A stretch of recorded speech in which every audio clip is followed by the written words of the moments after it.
again directly to ask you the efforts that you've been making to ensure that you mobilize the young people to help the country into economic liberation. We've had so many cases of young people being involved in drug abuse and other illegal activities.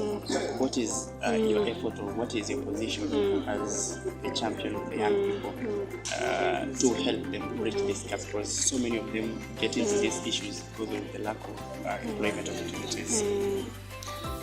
Thank you for the question.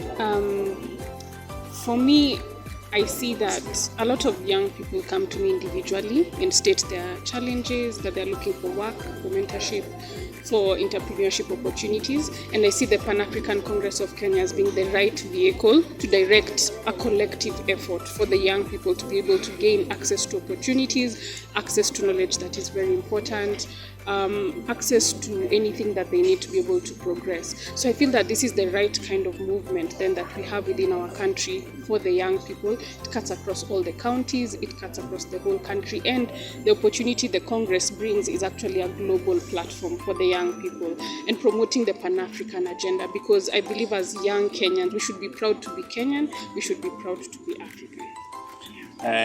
What do you think will be the best approach, maybe for the government, at least to ensure that so many young people do not get lost into the outside world, so that they come on board to help steer the country forward? What do you think are some of the best advices maybe you can tell the government should do to ensure that they capture these young people? Because most of them, they are not illiterate. Some of them have gone to universities, they are well knowledgeable, but just because they do not get the platforms and the opportunities for them to explore their potential, you find them into ill activities. I was at an event in Embu recently, and I loved what one young person said. He said actually for him, the way he's grown his business, he doesn't even see how government can come in and help him, because he created the opportunity for himself. So I think as young people, we should stop waiting to see what our government will do for us, and we should say, what are we going to do for our country? What will we do for our government? Our president has already set up the right structures, the right level of leadership to be able to support the young people, but young people cannot be supported unless we are organized, unless we have a key agenda, unless we're able to show the progression of what we want to do. So the government is already in place and ready and willing to support the young people. But us as young people, are we organized? Have we put ourselves together? Do we have a key agenda that we are pushing? And I believe the Pan-African Congress of Kenya is the right vehicle to be able to help push the youth agenda. So if we can come together as young people and stop having the mentality that our government should do this for me, my country should do this for me, why don't you create an opportunity and then link and connect with the government and the country, so that then we can work together collectively?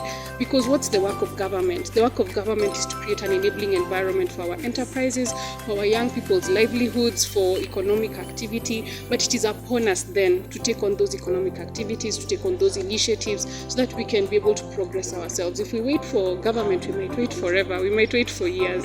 So ourselves, we should take up the opportunities, and a lot of young people come to me with their initiatives, very brilliant ideas, and all that remains is connecting them to the right networks, to the right funding, to the right opportunities for them to be able to scale up.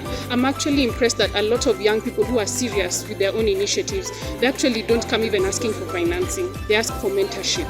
They want to know what is the right direction I should take in regards to my initiative. I don't want it to last 1 year and collapse. I want it to last 5-10 years. I want it to have a legacy. I want to leave a legacy. And I believe as more of us young people, if we continue to have that mentality, that's how we'll even be able to grow our country. If you can answer the question in Swahili, you can just expound on, as the Vice Chair of Pan-African Congress, just tell us, expand more on your slogan, one struggle, more fronts. Yes. Yeah, just I'll allow our executive director to answer that question. Okay. Yes, thank you so much. Thank you. Thank you. Asante sana.